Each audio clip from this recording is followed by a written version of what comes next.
Welcome back to another reading and correcting of The Used Child. With me, Kindar, the Tiger Wright, and Ty, the Tiger Supervisor. Today, we are doing chapter 34. Alex picked a landing spot a few blocks away from the station. The station had its own landing area, but Alex needed to acquire the last piece of his disguise on the way. He'd already changed into clothing more appropriate of a vid producer: plain pants, a white shirt, a pale gray jacket due to the cool weather. None of it armored at any level worth mentioning. He'd kept on. He kept on. He'd kept. He'd kept his own boots because they were comfortable and had a sheath built in it. Built in. Had a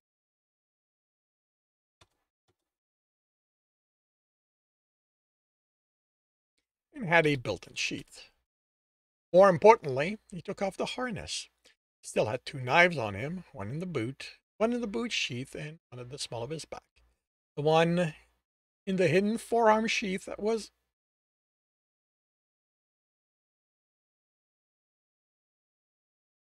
all right. The one hidden in his forearm sheath was made of undetectable polycarbon, so it didn't count. The other two were vibro and mono edge, respectively. Wished he could have had the jacket altered so he could carry more hidden knives. He felt barely dressed with only three.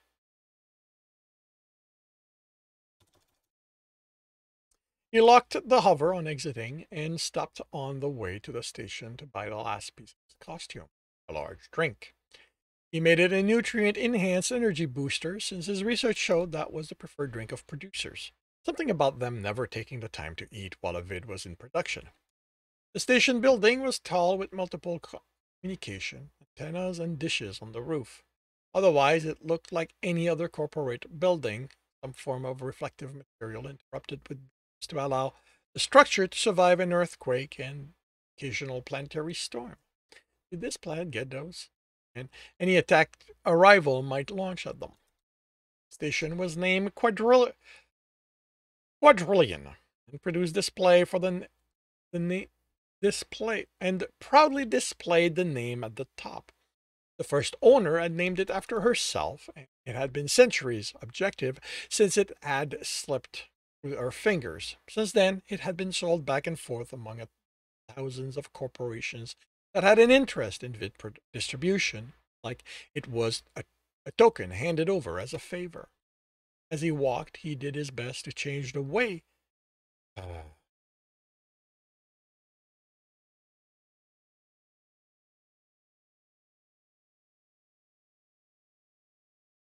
the way he did his best to change how he walked. He was no longer a merc, so he didn't have to be ready to bolt for safety or reach for a knife. He was a vid producer. The only people he had after him were execs who wanted a larger piece of his money. He was a happy man, he reminded himself. He needed to smile and be relaxed. At least Tristan wasn't here to comment on how poorly he was doing this, he thought, as he plastered a smile on his face. It hurt by the time he crossed the block and a half, laughed, and entered the building. Took a sip of the drink as he headed for the lift, and tried not to show how ready he was to take on the approaching guard. Sir, the woman called. Please stop. Few people looked at her at the same time as Alex did, but decided she wasn't interested in them. He acted confused while trying to figure out what had given him away. He pointed to himself. Yes, you. Her tone wasn't harsh, and as he expected from someone about to escort him off the property, but it was still stern. He stopped moving. The smile wouldn't stay on as hard as he tried. It was a good thing the drink was in his main hand, because all he wanted to do was reach for the knife at his back. It couldn't be Pantor that had triggered an alarm. His cover was perfect. The only way anyone would ever find out that Pantor was a creation was to already want to have a reason to go looking that deep into his identity, something to destroy him.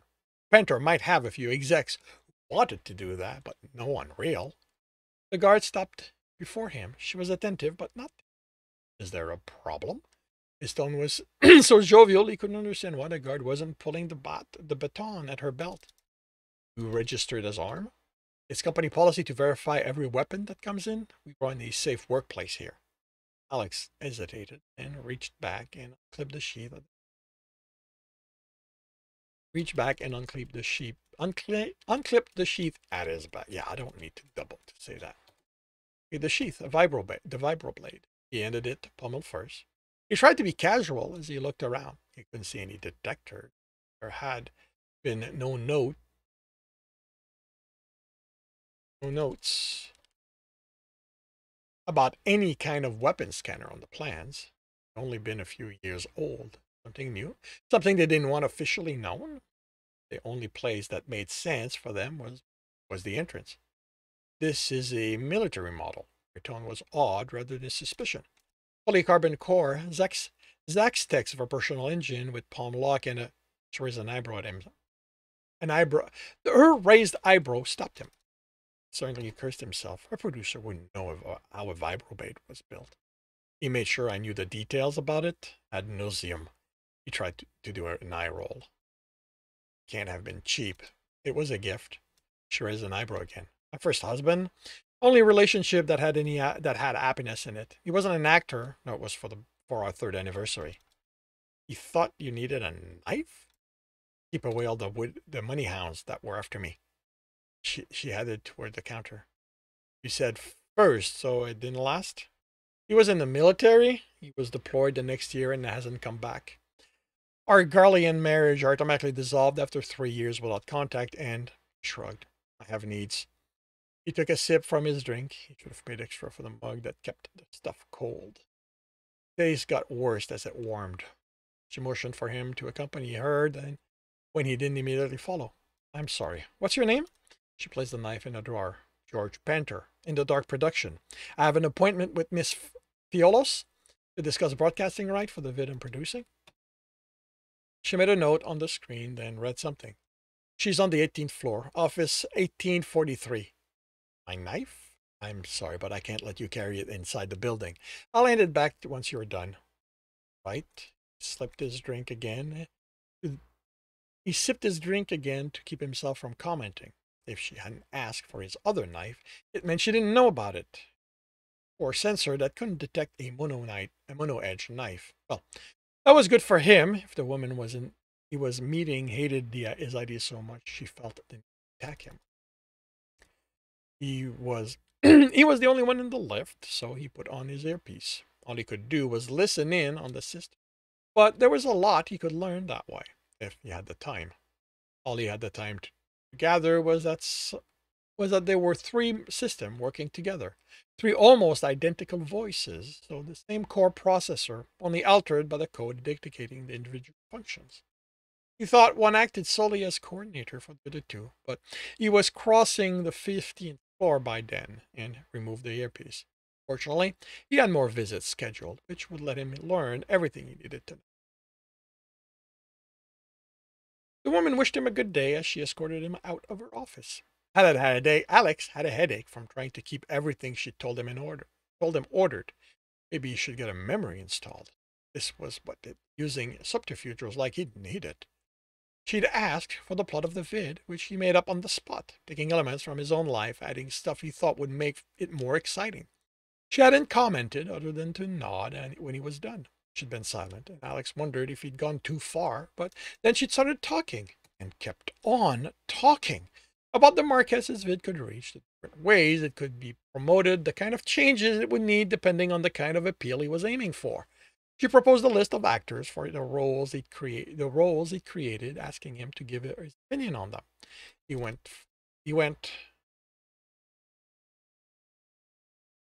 went for sounding confident and over-accurate, all the while hoping she'd be called out so he could access her terminal and take a look at the system. Have a chat with it. It was what he was here for after all. But in the 45 minutes he sat there, she never left. And now, as the lift took him down, he was too dazed to even think of putting the earpiece and listening to the system.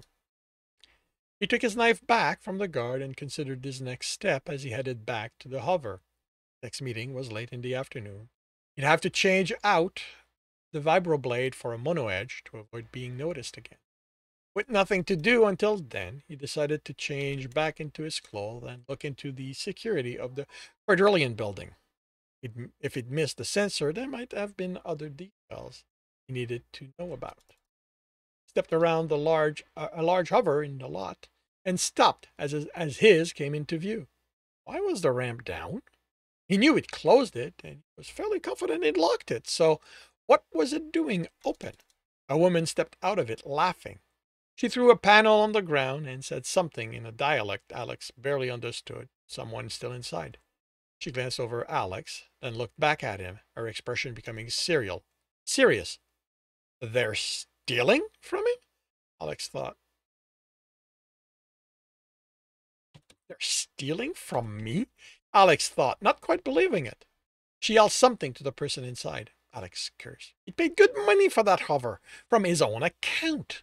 She bolted, and Alex threw the knife without having to think about it. As soon as it left his hand, he was running too. She screamed in pain and fell to the ground as a man stepped out of the hover. He saw Alex and fumbled for a knife of his own. Alex collided with him and slammed him against the wall. What do you think you're doing? It's close. The man no more than 18, 16 at best.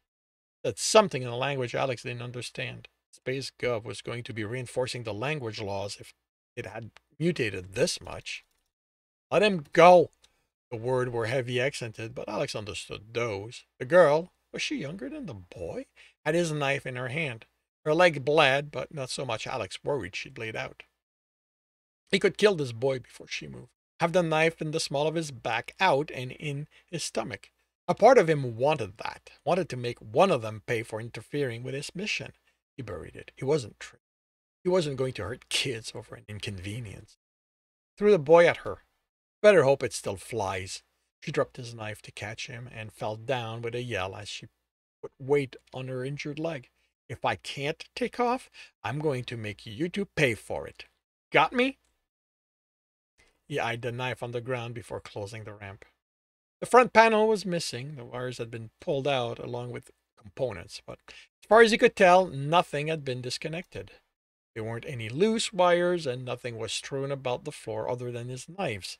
He'd gone through his harness and decided knives weren't all that important. He taught them a lesson about that, at least. He looked out the window and watched them stumble away. The boy was helping her walk. He could go after them and ask what they'd done to his hover, why they had targeted him. Was this related to the gangs tracking Tristan for the bounty? If it was, he'd have to get a new hover. As far as he knew, no one had survived the ambush in the desert town. Tristan would have told him if someone had escaped, and with the flying he'd done, he doubted anyone could have kept track of them between here and the forest where they were hiding. There had been his first excursion with the ship, but he'd listened to the gang's notes, all of them, and there had been no mention of his flight. They would have jumped at another chance to collect on the bounty. With a sigh, he started the engine. It came on as it should. He gave it a minute to warm up, and for it to give he gave it a minute to warm up, and for it to give an alarm something was about to fail. When nothing sounded, he eased the hover up and into the city's travel lane. He debated taking the hover to a repair shop and a record of his presence to have to make sure to remove or dealing with Tristan. It had to be Tristan. This would cause a delay, and he had no way to contact him.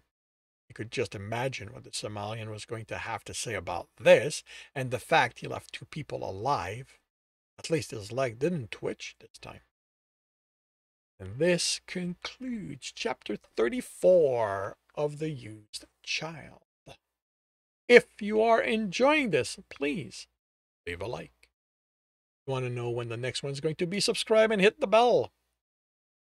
If you want to read the book, as well as the other in the series, they are available on all major e-retailers.